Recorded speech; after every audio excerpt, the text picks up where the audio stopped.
हम मानते हैं कि त्रिशूल और तलवार बांटा जा रहा है, उन्हें पैसा दिया जा रहा है कि जाओ मस्जिद के नीचे कहो मंदिर है, जाओ कहो कि यह देवालय बनेगा। उनके ऊपर कैंपस में घुस करके गोली मारो, जूता मारो का नारा लगाया गया। जिन लोगों ने प्रोफेसर पर हमला किया वो बाइज्जत बरी हैं और प्रोफेसर सच बोलने के जुर्म में एफआईआर झेल रहे हैं। हम उस दौर में खड़े, कैंपसों पर हमला हो रहा है, जेएनयू को इतना बदनाम किया गया, कुम्हार का बच्चा कुम्हार बने, लोहार का बच्चा लोहार बने। यही बात तो पूरा इस हजारों साल से सिस्टम में बनी आ रही थी कि स्किल हुनरमंद जो लोग हैं उनके बच्चे वही करें। तो ये बताइए, तिहाड़ जेल और तड़ी पार रहने वाले का बच्चा बीसीसीआई का चेयरमैन कैसे बन गया भाई? जिस दौर में देश की संसद में बैठकर झूठ बोला जा रहा हो, आम आवाम के खिलाफ नीतियां बनाई जा रही हो, उस दौर में जागरूक नागरिकों की जिम्मेदारी है कि वो समानांतर संसद लगाएं। इसलिए इस छात्र संसद में आए हुए सभी क्रांतिकारी साथियों को मेरा जय भीम, जय मंडल, इंकलाब जिंदाबाद है। झूठ के दौर में, त्रिशूल और तलवार के दौर में हम कलम और किताब बचाने की लड़ाई के लिए यहां इकट्ठे हुए हैं। जिस दौर में संविधान के खिलाफ हर काम संवैधानिक तरीके से करने का दावा किया जा रहा हो, झूठ को इतनी बार बोला जा रहा हो कि सच लगने लगे, उस दौर में जरूरत इस बात की है कि वक्त के सच को इतनी बुलंदी से बोला जाए कि या तो वो सच इस देश के आम आवाम को समझ में आ जाए या हुक्मरानों को समझ में आए कि वो जेल भेजना शुरू करें। इसलिए जेल भेजना हमारे लिए तमगा है। प्रोफेसर रतन लाल बैठे हुए हैं, जेल से लौट कर आए हैं, और जो यहां नहीं लौट के आ पाए, मैं वैसे प्रोफेसर हनी बाबू और प्रोफेसर आनंद तेलतुंबड़े को याद करते हुए अपनी बात शुरू कर रहा हूं। उमर खालिद, और कोर्ट ये कहता है आज भी कि उमर के भाषण में कोई भी ऐसी बात नहीं है जिसे आतंकवादी बात कही जा सके, फिर भी वो जेल में होंगे। प्रोफेसर हनी बाबू ने तो कोई पोस्ट भी नहीं लिखी थी। प्रोफेसर रतन लाल ने कोट किया अपनी बात, लेकिन प्रोफेसर रविकांत ने लखनऊ विश्वविद्यालय में तो किताब को कोट किया था। उनके ऊपर कैंपस में घुस करके गोली मारो, जूता मारो का नारा लगाया गया। जिन लोगों ने प्रोफेसर पर हमला किया वो बाइज्जत बरी हैं और प्रोफेसर सच बोलने के जुर्म में एफआईआर झेल रहे हैं। हम उस दौर में खड़े, कैंपसों पर हमला हो रहा है, जेएनयू को इतना बदनाम किया गया और प्रधानमंत्री तारीफ कर रहे हैं, ट्वीट कर रहे हैं कि जो फेल हो गए यूपीएससी में उनके साथ हमारी सिंपैथी है, जो पास हो गए उनको बधाई दे रहा हूं। और उसी जेएनयू से पढ़ी हुई गीतांजलि श्री जब अंतर्राष्ट्रीय बुकर पुरस्कार पाती है तो कोई भी ट्वीट उनका नहीं आता है। और उससे भी ज्यादा विरोधाभास इस बात का कि यूपीएससी क्रैक करने वालों को बधाई देने वाला प्रधानमंत्री लेटरल एंट्री ला करके बिना परीक्षा दिए कुछ लोगों को ज्वाइंट सेक्रेटरी बना रहा है। ऐसे विरोधाभास के दौर में हम खड़े हैं। इसलिए सबसे पहले मैं एनईपी पर बहुत सारी बातें हुई, आंकड़ों के साथ बोलने पर भी अगर जेल हो रही है तो फिर बचेगा क्या, किस तर्क से बोला जाएगा। फिर भी मैं आंकड़ों की बात करूंगा। मैंने अपने नाम से आरटीआई लगाई, 1 जनवरी 2020 तक के आंकड़े निकाले।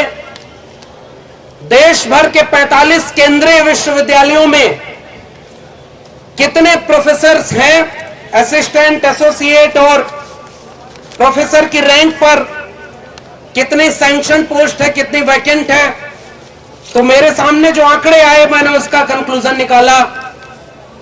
तो इस देश में 1 जनवरी 2020 तक लगभग 83% प्रोफेसर, 82.82 शेड्यूल कास्ट के प्रोफेसर की पोस्ट वैकेंट है यानी खाली है। 93.98% शेड्यूल ट्राइब की पोस्ट प्रोफेसर की खाली है। 96.65% प्रोफेसर की पोस्ट ओबीसी की खाली है। 85.71% पोस्ट पीडब्ल्यूडी यानी विशेष रूप से सक्षम लोगों की पोस्ट खाली है। एसोसिएट प्रोफेसर में जाएंगे तो लगभग 90 से 95% ये रिजर्व कैटेगरी की सीटें खाली है। असिस्टेंट प्रोफेसर में थोड़ी बहुत भर्तियां हो पाई।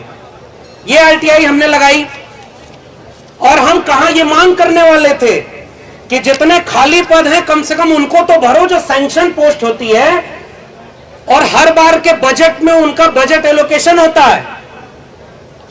वो लोग भले उनकी डिग्रियां फेक हो लेकिन वो साजिश करने में माहिर है, इसलिए जितने खाली पद थे उन्हें खत्म करने की पॉलिसी बना दी और उसका नाम दिया नई शिक्षा नीति 2020।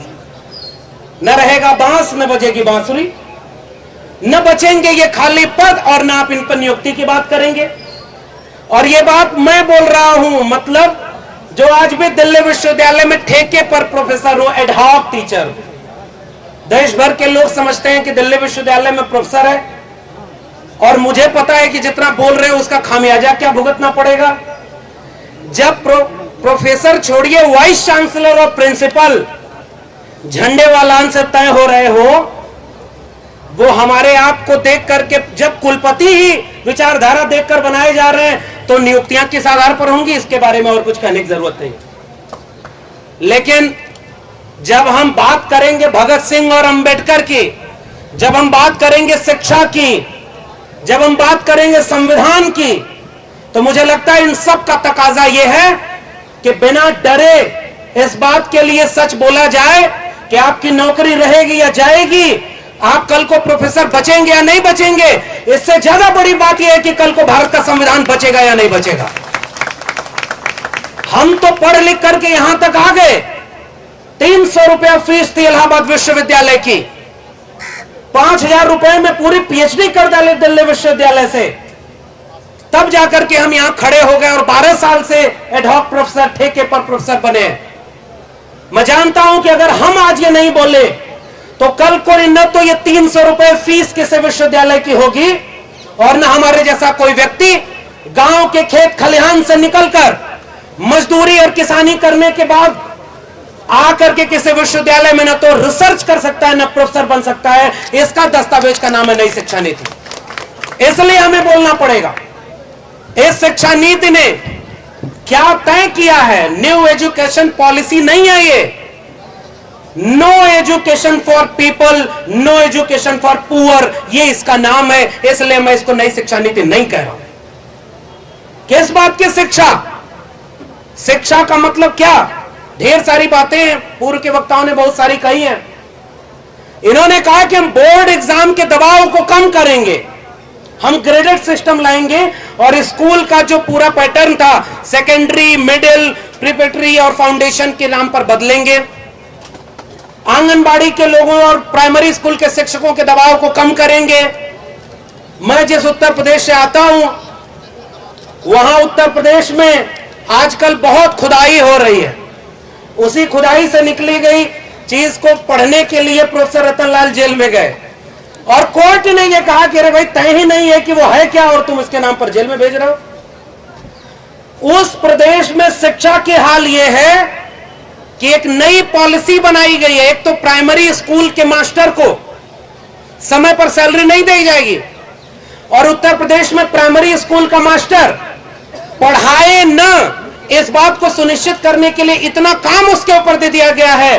कोई गणना करानी है तो कराओ, वैक्सीन लगानी है तो लगाओ, कोई काम सरकारी आदेश आया गांव गांव जाओ, पढ़ाने के इतर सारे काम करेंगे। और उनका एक फरमान बेहद खतरनाक है कि जिस स्कूल में विद्यार्थी कम हो गए वहां से टीचर सरप्लस हो गए, ज्यादा हो गए, तो दूसरे विद्यालय में उसी स्कूल के टीचर को भेज दिया जाएगा, यानी नई शिक्षकों की भर्ती नहीं होगी। फिर भी भर्ती हुई पिछले कार्यकाल में 69,000 शिक्षकों की भर्ती। राष्ट्रीय पिछड़ा वर्ग आयोग ने कहा कि उसमें आरक्षण को खत्म करके भर्ती की गई है। 27% आरक्षण की बजाय 3.81% आरक्षण ओबीसी को मिला। बहुत दिन तक सरकार उसको टालती रही, बाद में जब मान लिया कि हाँ गलती हुई हमसे, फिर भी उनके ऊपर कोई मुकदमा नहीं है। और हरियाणा के मुख्यमंत्री ओम प्रकाश चौटाला ऐसे शिक्षा घोटाले में आज भी जेल में है, और उत्तर प्रदेश का मुख्यमंत्री आज पूरे देश में वहां पर उत्तर प्रदेश में नारा लगा रहा है कि राम मंदिर बन रहा है, तो काशी और मथुरा भी जाग रहे हैं।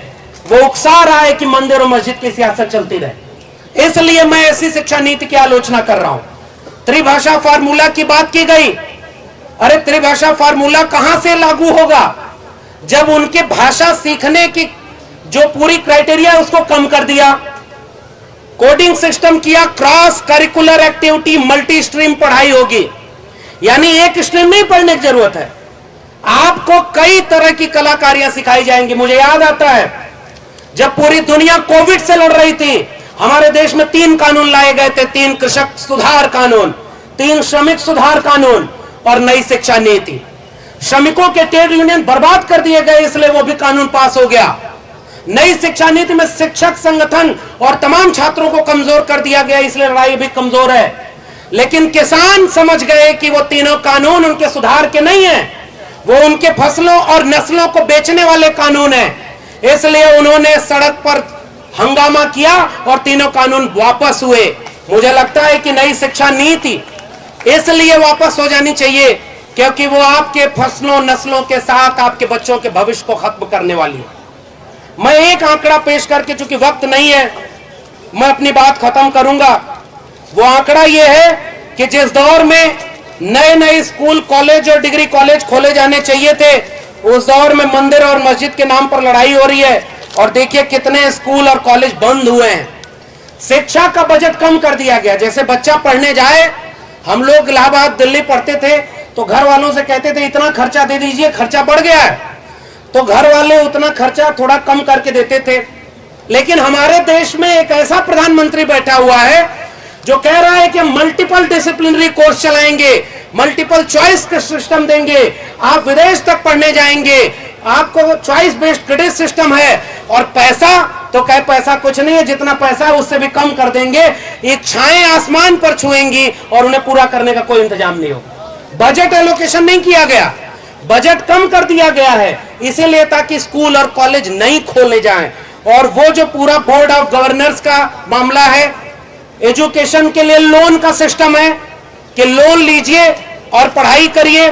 मैं उस आंकड़े का निचोड़ बता रहा हूं। 2019 तक टेक्निकल रिसर्च इंस्टीट्यूट ने आंकड़े दिया, लगभग 17,000 टेक्निकल कोर्सेज के इंस्टीट्यूशन बंद किए जा चुके हैं और हर राज्य में स्कूल और कॉलेज बंद किए जा रहे हैं। अब ये बंद हो जाएगा। और प्रधानमंत्री ने ये बात भी बोली थी, आखिरी बात बोल के अपनी बात खत्म करूंगा।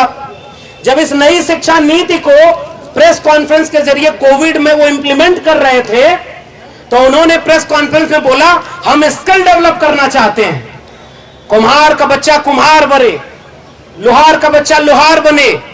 यही बात तो पूरा इस हजारों साल से सिस्टम में बनी आ रही थी कि स्किल हुनरमंद जो लोग हैं उनके बच्चे वही करें। तो ये बताइए, तिहाड़ जेल और तड़ी पार रहने वाले का बच्चा बीसीसीआई का चेयरमैन कैसे बन गया भाई?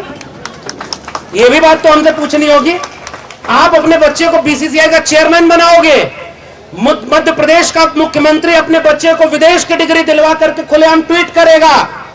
पिछला जो शिक्षा मंत्री था वो प्रेस कॉन्फ्रेंस करके कहेगा कि आप वेदों में खोजो विज्ञान कहां है, आपको नए विज्ञान की जरूरत नहीं है। तो गाय गोबर गौमूत्र में विज्ञान इसीलिए खोजवाया जा रहा है ताकि आपके बच्चे जो पढ़ करके उनसे सवाल कर रहे हैं वो न करें और पीढ़ी दर पीढ़ी कुम्हार लोहार बढ़ई नाई मोची मल्ला निषाद इन जातियों के लोग जो पुश्तैनी पेशे में थे वो वापस उसी पुश्तैनी पेशे में चले जाएं, वो डॉक्टर इंजीनियर वकील प्रोफेसर जज न बन पाए। इस दस्तावेज का नाम है नई शिक्षा नीति।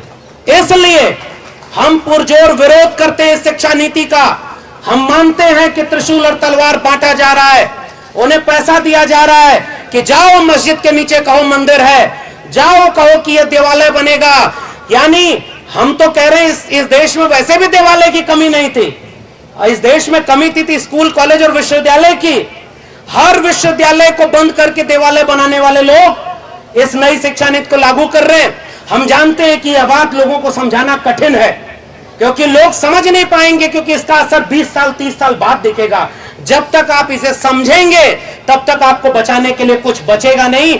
इसलिए मैं इस मंच के आयोजकों को और ऐसे देश भर के तमाम लोगों को सलाम करता हूं जो आज भी 20 साल बाद उनके बच्चों का भविष्य जो लुट रहा है, बेचा जा रहा है, उसको पहचान करके इस नई शिक्षा नीति का विरोध कर रहे हैं।